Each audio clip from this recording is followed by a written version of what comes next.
दुर्गम पहाड़ियों में बसे जिले के अति संवेदनशील गांव ओढ़ के ग्रामीणों ने विगत एक महीने से स्कूल में तालाबंदी कर दी है। ग्रामीणों की मांग है कि जब तक मिडिल स्कूल के लिए शिक्षक नहीं भेजा जाएगा तब तक स्कूल में तालाबंदी जारी रहेगी। सबसे सुदूर वनांचल गांव ओढ़ नक्सल प्रभावित गांव है, जहां सड़क, बिजली, पानी की भी व्यवस्थाएं नहीं है। जब चुनाव का समय आता है तो इस गांव में चुनाव संपादित करने के लिए प्रशासन हवाई मार्ग से मतदान दल भेजकर चुनाव संपन्न कराती है। ऐसे में मिडिल स्कूल के छात्र छात्राओं की पढ़ाई कितनी प्रभावित हो रही है, ये सहज ही अंदाजा लगाया जा सकता है। कोरोना काल में विगत 2 सालों से पढ़ाई ठप रही है और जब स्कूल खुले तो शिक्षक की समस्या से जूझ रहे ओढ़ के ग्रामीणों ने मिडिल स्कूल में ही तालाबंदी कर दी है। विगत एक महीने से स्कूल में तालाबंदी होने से बच्चों की पढ़ाई प्रभावित तो हो रही है, लेकिन ग्रामीण भी अपनी जिद में अड़े हुए हैं। ऐसा नहीं है कि शिक्षा विभाग ने इस गांव में शिक्षक नहीं भेजा। 2 शिक्षक तो भेज दिए गए, लेकिन ओढ़ आश्रम व अमलोर प्राथमिक शाला के लिए भेजा है, लेकिन मिडिल स्कूल के लिए एक भी शिक्षक नहीं भेजने से ग्रामीणों में आक्रोश है। वहीं जिले के कलेक्टर नीलेश कुमार खीर सागर ने बताया कि जिले में शिक्षकों की कमी बनी हुई है, फिर भी वे प्रयासरत हैं। बहुत ही जल्द शिक्षक की व्यवस्था कर दी जाएगी ताकि बच्चों का भविष्य खराब न हो। जो है वो हमारा एक सुदूरांचल क्षेत्र का गांव है, खासतौर पे सेंसिटिव भी माना जाता है। इस संदर्भ में वहाँ पे लगातार शासन स्तर से विभिन्न विकास कार्य किए जा रहे हैं और भविष्य में भी हम ओढ़ आमामोरा जो गांव है उसमें करते रहेंगे। हालांकि सेंसिटिविटी के वजह से हम खुद वहाँ नहीं जा पा रहे हैं, लेकिन ये जो अभी स्कूल के बारे में जानकारी अब आप लोगों ने दी है ये हमें नहीं थी, उसको हम तत्काल चेक करवा लेंगे। अगर इस तरह से कुछ बंद पाया जाता है तो भी जिम्मेवार लोग हैं उसके खिलाफ कार्रवाई करेंगे। हालांकि कुछ ग्रामीण कुछ 7 दिन पहले यहाँ पे आए थे, उन्होंने स्कूल बंद का तो जिक्र नहीं किया था, लेकिन टीचर की आवश्यकताओं के बारे में शिकायत की थी। चूँकि मैनपुर हमारे विकास खंड में ही थोड़ा टीचर की स्थिति थोड़े कम लोग हैं, तो लगातार प्रयास कर रहे हैं कि जो भी एकल शिक्षकीय स्कूल है उन पे और ज़्यादा व्यवस्था की जाए। अगर इस स्कूल में थोड़ी टीचर की कमी की तो शिकायत प्राप्त है, उसकी भी हम तत्काल व्यवस्था करेंगे। 2 शिक्षकों का वहाँ पोस्टिंग हुआ है सर, लेकिन वो शिक्षक नहीं गए ग्रामीणों को कहना। उसमें जांच करा देंगे, हालांकि शिकायत प्राप्त हुई थी, उसमें अगर इस तरह से नहीं गए तो उनको जो विधि सम्मत कार्रवाई वो की जाएगी। सर मूलभूत सुविधाओं के लिए क्या करेंगे? मूलभूत सुविधा के लिए ओढ़ आमामोरा और सुदूरांचल ये क्षेत्र है और थोड़ा उड़ीसा बॉर्डर से भी लगा है, तो वहाँ पे बहुत सारी आवश्यकताएं तो है। लगातार शासन स्तर से और जिला स्तर से भी नरेगा हो या अन्य जो हमारे मद है उसमें हम कुछ विकास कार्य कर रहे हैं। जो भी अभी मांग आएगी उसको ओढ़ आमामोरा में प्रायोरिटी पे की जाएगी।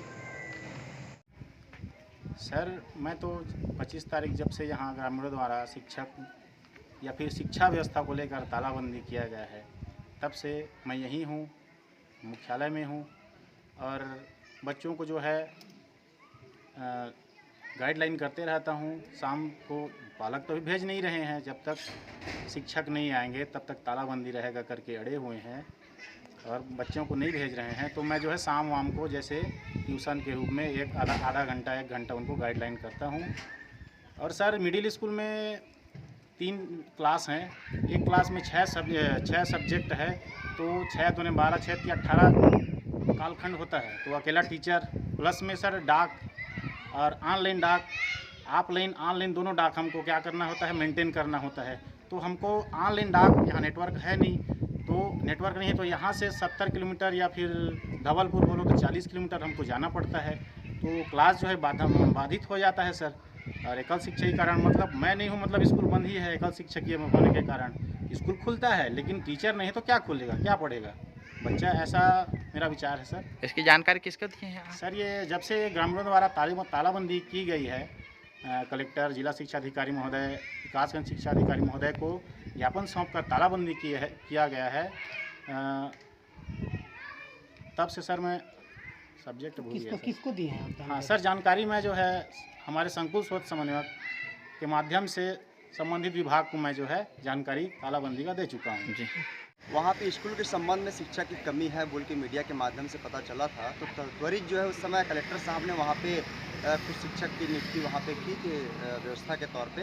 लेकिन बाद में सुनने में यह आया कि जहाँ जिस शिक्षक वहाँ पे किया गया था तो उस गांव के लोग विरोध किए।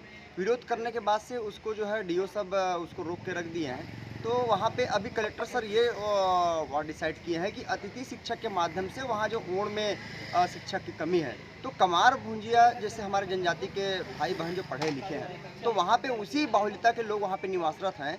तो एक सोच बनी कि वहाँ पे अतिथि शिक्षक के माध्यम से वहाँ पे जो कमी आ रही है शिक्षक की, वहाँ पूर्ति की जाएगी। मूलभूत सुविधाओं के लिए क्या है? हाँ, मूलभूत सुविधाएं वहाँ पे सच बात है कि बहुत उस क्षेत्र के जो लोग हैं काफ़ी लंबे समय से बिजली है, सड़क है, वहाँ पे मांग करते आ रहे हैं। बुनियादी सुविधाएं हैं उनको मिलनी चाहिए, इसके लिए हमें भरकस प्रयास कर रहे हैं और सरकार भी इस ओर प्रतिबद्ध है।